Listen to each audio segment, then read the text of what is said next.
They say the most dangerous lies are the ones we tell ourselves. That we're in control. That we see the trap before we step into it. That when the moment comes to choose between love and country, we'll make the rational choice, the clean one, the one that lets us sleep at night without the weight of civilizations pressing down on our chest. I told myself all of those lies. Every single one. My name is Daniel Cross, and I was a Deputy Director of Intelligence at the National Security Agency for 11 years. I held TSCI clearance with access to compartmented information that could reshape global power structures. I briefed presidents. I authorized operations across 4 continents. My word could greenlight surveillance on foreign heads of state or kill programs that had consumed billions in funding. I was, by every metric that mattered in Washington, untouchable. Until I met him. Until Dr. Wei Zhao walked into a conference room in Geneva with his perfectly tailored suit and his disarming smile in his eyes that seemed to see straight through every defense I'd spent my career building. Until I fell stupidly, completely, catastrophically for a Chinese diplomat, carrying secrets that would unravel the fragile peace between superpowers. This is not a romance, though romance is the honey that lured me into the trap. This is not a spy thriller, though it has all the elements dead. Drops in encrypted files and midnight meetings. In cities where shadows have long memories. This is a confession of how I fell in love with the enemy and discovered a conspiracy so vast, so meticulously constructed, that exposing it meant choosing between the man I loved and the survival of the international order itself. His name was Wei Zhao, and loving him was the beginning of the end of everything I thought I knew about loyalty, truth, and the architecture of power. This is the story of how I burned it all down. And why? God help me, I'd do it again. Geneva, March 2019. The International Cybersecurity Summit was one of those tedious diplomatic affairs where nations pretended to cooperate while their intelligence services circled each other like sharks beneath the surface of polite conversation. 37 countries represented, 200 delegates, and at least 40 intelligence operatives I could identify on site. The conference center smelled like expensive coffee and underlying tension. I'd been sent to represent American interests in discussions about cyber warfare protocols, a beautifully vague mandate that translated to attend the panels, smile for the cameras, and collect intelligence on what our adversaries were actually doing behind their public commitments to digital peace, standard work, routine surveillance. Nothing that suggested my life was about to detonate. I noticed him during the opening reception. He stood near the windows overlooking Lac Lyman, holding a glass of wine he wasn't drinking, engaged in conversation with a Swedish delegate, but clearly only half listening. Mid-40s, I estimated. Chinese delegation, based on his position in the room and the slight deference other Asian representatives showed when passing. Handsome in a way that wasn't immediately obvious. Strong features. Intelligent eyes, the kind of face that revealed itself slowly, like a photograph developing. He glanced up, caught me watching, and smiled. Not the diplomatic smile I'd seen 1,000 times, calculated, empty, designed to convey warmth without offering anything real. This was different, knowing, amused, like he'd recognized something in me that I hadn't realized was visible. I looked away, uncomfortable with the recognition, and moved toward the bar. American, yes? A voice said behind me, accented but fluid. NSA, if I had to guess. I turned. He'd followed me. Up close, he was even more striking, the kind of presence that took up more space than physics should allow. That obvious? I asked, keeping my tone light. Only to someone who's looking. He extended his hand. Dr. Wei Zhao, Ministry of Foreign Affairs, People's Republic of China, Cybersecurity Division. I shook his hand. His grip was firm, warm, and lasted a fraction of a second longer than professional courtesy required. Daniel Cross, I said. And yes, NSA, though I'm here in an advisory capacity, not operational. Of course, he said, still smiling. As am I. We're all just advisors and observers here, aren't we? Certainly not gathering intelligence or assessing vulnerabilities in each other's positions. I couldn't help but laugh. Certainly not. Would you like to continue not gathering intelligence over dinner? He asked. There's a restaurant near Place du Bourg de Fort that serves the best fondue outside the Alps. Very discreet. Good for conversations between advisors who aren't spies. Every alarm bell in my professional training was screaming. Chinese intelligence officer, because whatever his official title, that's what he was inviting an NSA deputy director to a private dinner, was textbook recruitment approach. The friendly contact. The personal connection. The gradual cultivation of trust that would eventually be leveraged for intelligence purposes. I should have declined politely and reported the contact my security liaison doc instead. I heard myself say, "What time?" The restaurant was everything he'd promised, tucked into a narrow street in the old city. Warm lighting, the smell of melting cheese and wine. We sat at a corner table, far from other diners, and for the first hour we maintained the fiction that this was just two professionals having a collegial meal. He was brilliant. That became clear within minutes. He'd done his doctorate at Tsinghua University in cybersecurity and international law, published papers that I'd actually read on the ethics of digital surveillance, and spoke 4 languages fluently. But it was his mind I found most captivating, the way he could hold contradictory ideas in balance, the way he questioned assumptions I didn't even know I was making. Your country believes in the myth of the free internet, he said over the second bottle of wine. This idea that information should flow unrestricted, that digital space is somehow separate from sovereignty. But you also have the most sophisticated surveillance apparatus in human history. How do you reconcile that? We're protecting freedom by monitoring threats, I said, knowing how weak it sounded. So you surveil everyone to protect their liberty. His smile was gentle, not mocking. Do you see the paradox? Of course I do. But the alternative, leaving networks unsecured, letting hostile actors operate freely, that's worse. Is it? He leaned forward slightly. Or is that just what you've been taught to believe? That security requires sacrifice of privacy, that safety demands surveillance, that the only way to protect people is to watch them constantly? What does your government believe? I challenged. That the internet is a tool of statecraft like any other. That information is power, and power should serve the state's interests. We don't pretend otherwise. We're honest about our authoritarianism. He paused, which, ironically, might be more ethical than your country's insistence that mass surveillance is somehow compatible with freedom. I should have been offended. Instead, I was fascinated. You're playing devil's advocate, I said. Am I? His eyes held mine. Or am I the devil? The air between us shifted, charged with something that had nothing to do with geopolitics. I don't know yet, I said quietly. Good, he replied. Certainty is dangerous. It makes us stupid. We talked until the restaurant closed, then walked through Geneva's empty streets, our conversation ranging from philosophy to poetry, to the small, human details that make up a life. He told me about growing up in Hangzhou, about his mother who'd been a literature professor during the Cultural Revolution, about the year he'd spent in London and how much he'd loved the rain.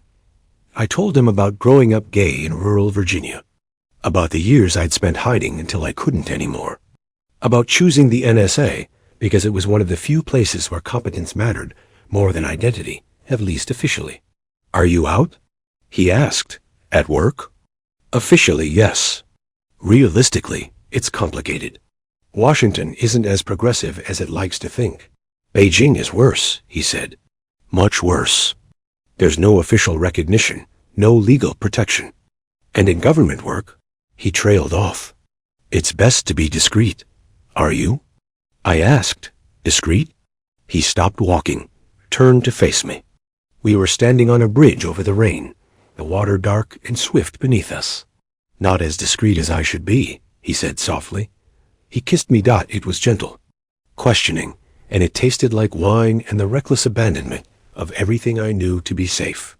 I kissed him back, and in that moment, every protocol I'd ever learned about foreign contact and operational security dissolved into irrelevance.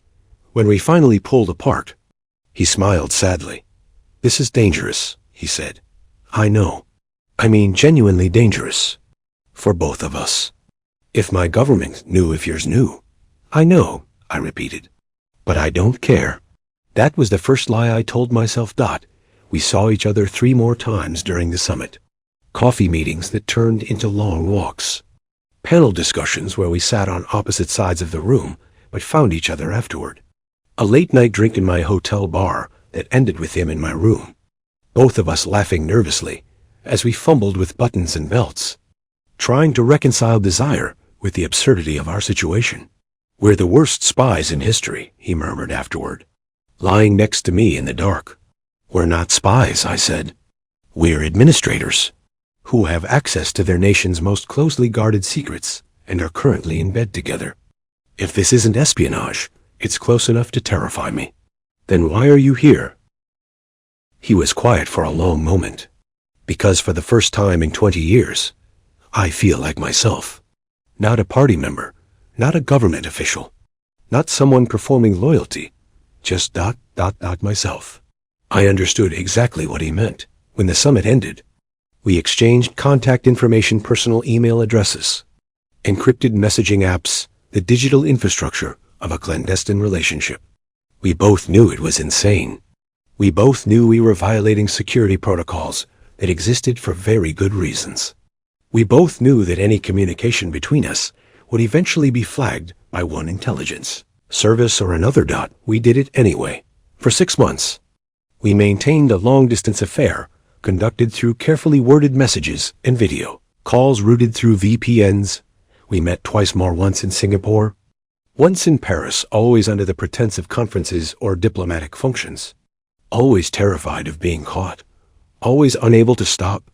He told me things he shouldn't have. Not secrets, exactly, but observations. Comments about Chinese policy debates. Concerns about hawkish factions within the CCP. Worries about the direction his country was heading. Told him things I shouldn't have, too. My doubts about American surveillance overreach. My fears about the degradation of privacy protections. My growing disillusionment with the idea that security and freedom were compatible. We were, I realize now, both looking for someone who would understand. Someone who saw the contradictions and hypocrisies of their own system, clearly enough to question it. We found each other, and that's when everything began to unravel. Washington, D.C., October 2019. The briefing came on a Tuesday morning, delivered by a grim-faced analyst from the China desk named Sarah Chun. She laid out a series of intelligence reports across the conference table, like tarot cards promising disaster.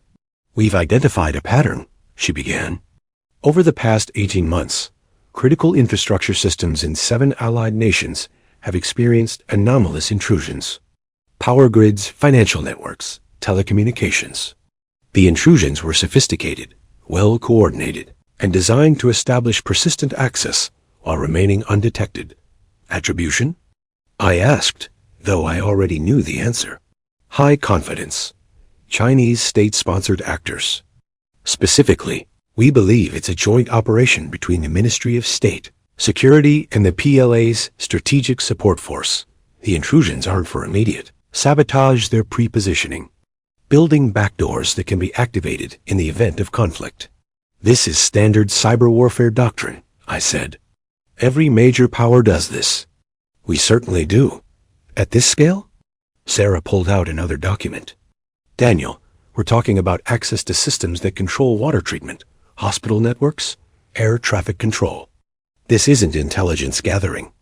This is preparation for systematic infrastructure collapse. I felt cold spread through my chest. You're saying they're preparing for war. I'm saying they're preparing for the option. Building the capability so that if conflict comes over Taiwan, over trade, over anything, they can cripple allied nations without firing a shot. Shut down power in winter, contaminate water systems, crash financial markets, cause chaos and death at scale. The room was silent. What's the confidence level on this assessment? I asked. 90%. And Daniel? She hesitated. There's more. We've identified a coordination node. A single individual who's been present at diplomatic functions in 5 of the 7 targeted countries. always within weeks of intrusion activity. We believe he's a cutout providing human intelligence that enables the cyber operations. She slid a photograph across the table. Wei Zhao smiled up at me from awe. Surveillance photo taken in Berlin that the world tilted. His name is Dr. Wei Zhao, Sarah continued. Official cover as a diplomatic cybersecurity advisor, but we've confirmed he's MSS, deep cover, senior rank. He's been cultivating relationships with Western officials, gathering intelligence, coordinating operations. That's... I couldn't finish the sentence. My mouth had gone dry. Damning, Sarah finished. This is a major intelligence breakthrough. We're preparing to brief the director, then the White House. This could be the evidence we need to justify serious sanctions, maybe even offensive cyber operations in response. How solid is the evidence?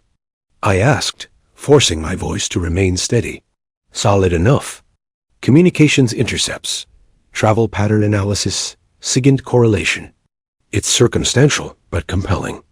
And Daniel, she looked at me carefully. I know you've had professional contact with Wei at conferences. I need to ask, has he ever approached you for anything beyond standard diplomatic conversation? This was the moment. The fork in the road where I could tell the truth, admit the relationship, recuse myself, let the machine grind forward. Or I could lie, protect him, and cross a line that would make me complicit in whatever he was actually doing. No, I said. Just standard diplomatic chit-chat. Nothing operational. The lie sat in my throat like broken glass. I left the briefing and went directly to my office, locked the door, and opened the encrypted messaging app on my personal phone, a violation of security protocols, so flagrant it could cost me my clearance. Me. We need to talk. Urgently. 3 minutes later. Wei. When and where? Me. London. This weekend. The usual place. Wei. Understood. I stared at the screen, at the evidence of yet another breach of protocol, another step deeper into betrayal. I should have been arranging his arrest, not a clandestine meeting. I should have been protecting American interests, not protecting him. But I needed to hear it from him. Needed to look in his eyes and understand whether the man I'd fallen for was real or just operational cover. Whether everything between us had been a lie. London, October 2019. We met in a small hotel in Bloomsbury, the kind of anonymous place where guests pay cash and don't ask questions. I arrived first, pacing the tiny room like a caged animal, trying to organize my thoughts, my questions, my fear. When he knocked, I opened the door to find him looking exactly as he always did, composed, elegant, until he saw my face. Then his expression cracked, showing genuine concern. Daniel, what's wrong? I pulled him inside, locked the door, and stood with my back against it. Tell me the truth, I said. All of it. No more lies. What are you talking about? I'm talking about the infrastructure intrusions, the systematic penetration of allied networks, the coordination between cyber operations and diplomatic cover. I'm talking about you being MSS and using us as cover for intelligence gathering. His face went pale. Tell me it's not true, I said, hating the desperation in my voice. Tell me my people are wrong, that it's mistaken identity or misinterpreted intelligence. Tell me you're exactly what you claim to be, a diplomat who fell for someone he shouldn't have. He moved to the window, hands shaking slightly as he gripped the sill. I can't, he said quietly. The bottom dropped out of my world. So it's true. All of it, not all of it. He turned to face me, and I saw raw pain in his eyes. Yes, I'm NSS. Yes, I've been involved in operations. But Daniel, what we have, that was never operational. Never. You were never a target. How am I supposed to believe that? I asked, voice breaking. How do I know any of this was real? Because I'm here. He crossed the room, stood directly in front of me. Because I flew to London to meet with an NSA deputy director who now knows my real affiliation, which means I've just made myself incredibly vulnerable. If you report this meeting, I'm finished. Arrested or killed, depending on who finds me first. But I came anyway because I needed you to hear this from me. Yes, I'm an intelligence officer. Yes, I've done things I'm not proud of. But falling in love with you was never part of an operation. It was the one genuine, unplanned, completely inappropriate thing I've done in 20 years of service. The infrastructure operations, I said. Tell me about those. He sighed, moved to sit on the edge of the bed. I can't give you specifics. You know I can't. But yes, there's an operation. A large-scale program to establish strategic access to Western critical infrastructure. In preparation for war. In preparation for the possibility of war, he corrected. Deterrence through capability. The same logic America uses to justify its own cyber operations, its military bases surrounding my country, its alliances designed to contain Chinese influence. This is different.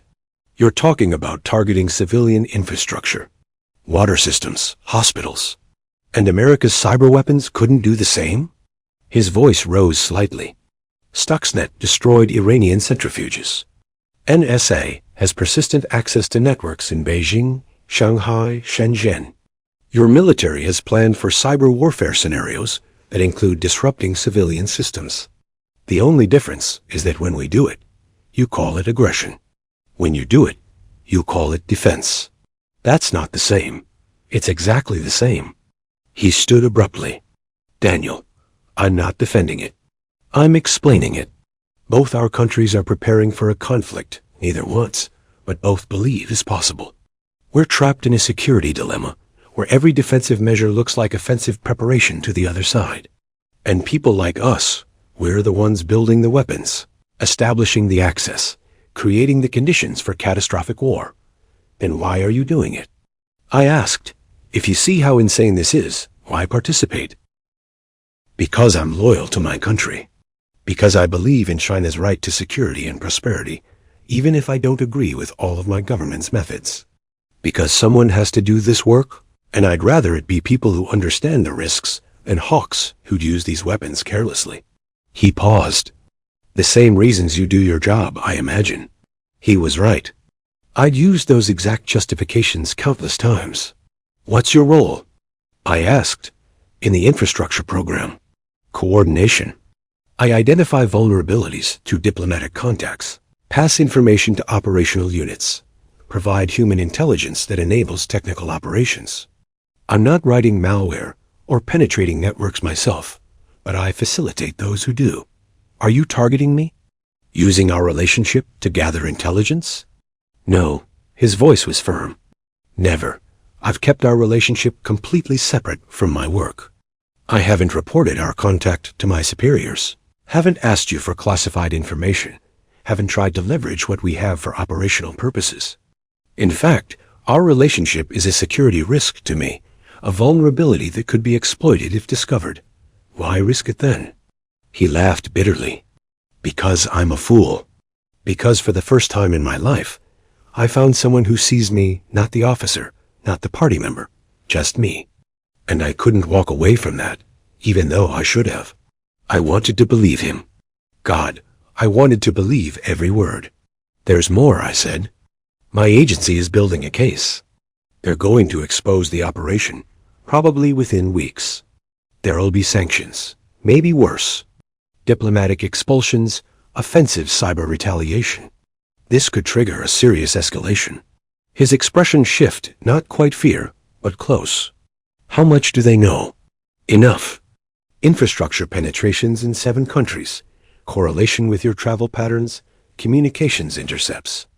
They've identified you as a coordination node, but not the full scope of the program. What do you mean? He was quiet for a long moment, and I watched him make some kind of calculation, weighing loyalty against something else. Daniel, what I'm about to tell you could get me executed for treason. But you need to know, because this is bigger than both of us. Bigger than America and China.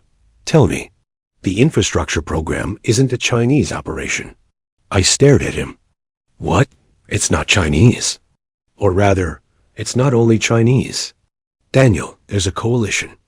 A group of intelligence services and private contractors from multiple countries working together to establish a global surveillance and control infrastructure that transcends national boundaries. China's involved, yes. But so are elements from Russia, North Korea, and He stopped, looked at me intently. And America? My mind was reeling. That's impossible. We wouldn't cooperate with, not officially, not governmentally. But there are factions within intelligence services, technology companies, and financial institutions that see an opportunity. A way to create a system that allows a small group to monitor and control global information flow, regardless of who's nominally in charge politically. You're talking about some kind of shadow government conspiracy. I'm talking about a convergence of interests. Different groups with different motivations, authoritarian control, corporate profit, strategic advantage, all contributing to the same infrastructure. The Chinese see it as a tool to protect against Western interference. Russian elements see it as a way to destabilize democracies. American contractors see it as a lucrative security market. And together, they're building something unprecedented. That's insane. You're saying American intelligence officers are collaborating with Chinese and Russian counterparts to build a global surveillance system? Not officers. Not officially. But contractors, former intelligence officials, corporate entities, yes. There are people in your country who believe democracy is too chaotic, too inefficient, too vulnerable, who think a more controlled system is necessary for stability and profit. And they're working with international partners who share that belief. I felt like the ground was dissolving beneath me. Do you have proof? Some. Communications, financial records, operational plans. I've been collecting it for months because I realized what we were building was far more dangerous than I'd been told. Daniel, I'm not just a part of this conspiracy. I'm trying to expose it. Why? Because I have a daughter, he said quietly. The words hung in the air like a revelation. You have a daughter? She's 16. Lives with her mother in Hangzhou. We divorced years ago. She wants to be a journalist. She believes in truth, in accountability, in all the idealistic things young people believe before the world beats it out of them. His voice cracked slightly, and I realized that the system we're building would destroy everything she believes in, would create a world where truth is whatever those in power decide it is, where surveillance is omnipresent, where dissent is impossible. I can't do that to her. I won't. So you're going rogue, gathering evidence against your own operation. Yes, and I need your help. There it was. The ask. The moment where he leveraged our relationship for operational purposes. You want me to help you expose a conspiracy that allegedly involves elements of my own intelligence service. I said slowly, yes. Way. Even if this is all true, and that's a massive, if you're asking me to commit treason, to betray my country, I'm asking you to save it, he said intensely. Daniel, if this program goes live, if these networks are activated, the world as you know it ends. Free speech, privacy, democratic accountability, all gone. Replaced by a surveillance state that spans the globe and serves no one but the powerful. Your country, my country, everyone loses. Except the small group that controls the infrastructure. Why should I believe you? Why should I trust that this isn't just a ploy to get me to reveal American secrets or compromise operations? Because I'm giving you this. He pulled a USB drive from his pocket, held it out. What is it? Evidence. Communications between conspirators, financial transactions, operational plans. Everything I've collected. It's not complete, but it's enough to prove that something far larger than a Chinese infrastructure program is underway. Take it, analyze it, verify it, and decide if I'm lying. I stared at the drive like it was a live grenade. If I take that, I'm crossing a line I can't uncross. I know, he said softly. But Daniel, you crossed that line the moment you kissed me in Geneva. The moment you chose this relationship over protocol. You've been operating on faith that what we have is real, that I'm more than my cover, that love means something in a world built on lies. Now I'm asking you to take that faith one step further, to believe that together we can stop something terrible. I took the drive, Washington, D.C., November 2019. I spent 3 days analyzing the data Wei had given me. Working from a secure facility I'd built in my apartment, a violation of every security protocol in existence. But I couldn't risk analyzing this material on NSA systems. Every file I opened made the situation worse, more complex, more impossible to navigate. He wasn't lying. The evidence was fragmentary, but damning. Encrypted communications between individuals and Chinese intelligence, Russian SVR, and 3 American private intelligence contractors. Financial transactions moving through shell companies in Cyprus, Singapore, and Delaware. Technical specifications for a surveillance architecture that dwarfed anything I'd seen in my entire career. An integrated system that could monitor network traffic, communications, financial transactions, and physical movement across national boundaries. And the American names were familiar. Former NSA officials now working for defense contractors. Technology executives who'd built the tools we used for signals intelligence. Congressional staffers who'd pushed for expanded surveillance authorities. It wasn't a traditional conspiracy. There was no central command. No weekly meetings of villains plotting world domination. It was something more insidious. A convergence of interests, where different actors with different motivations were independently contributing to the same infrastructure. Not because they were working together, but because they shared a vision of the future where surveillance and control were total. The Chinese wanted to protect against Western subversion. The Russians wanted to destabilize democracies. The American contractors wanted profit and influence. And together, they were building a digital panopticon that would make Orwell's worst nightmares look quaint. The question was, what the hell was I supposed to do about it? If I reported this internally at NSA, 2 things would happen. First, the investigation would be compartmentalized, siloed within bureaucratic structures that would take years to unravel. Second, some of the conspirators would be tipped off, either because they had access to internal communications, or because the investigation itself would create traces they'd detect. I went public leaked the information to journalists or congressional oversight. I'd be destroying my career, possibly facing espionage charges, and I still wasn't certain the evidence would be taken seriously. Conspiracy theories about shadow governments were dismissed as paranoid fantasy. Without more proof, without whistleblowers willing to testify, I'd just be another intelligence official ranting about things people didn't want to believe. And there was Wei to consider. Everything he'd given me made him vulnerable. If the conspiracy learned he was compromised, he'd disappear. If Chinese intelligence learned he'd passed classified information to an American officer, he'd be executed. Either way, he was dead unless I could find a way to protect him.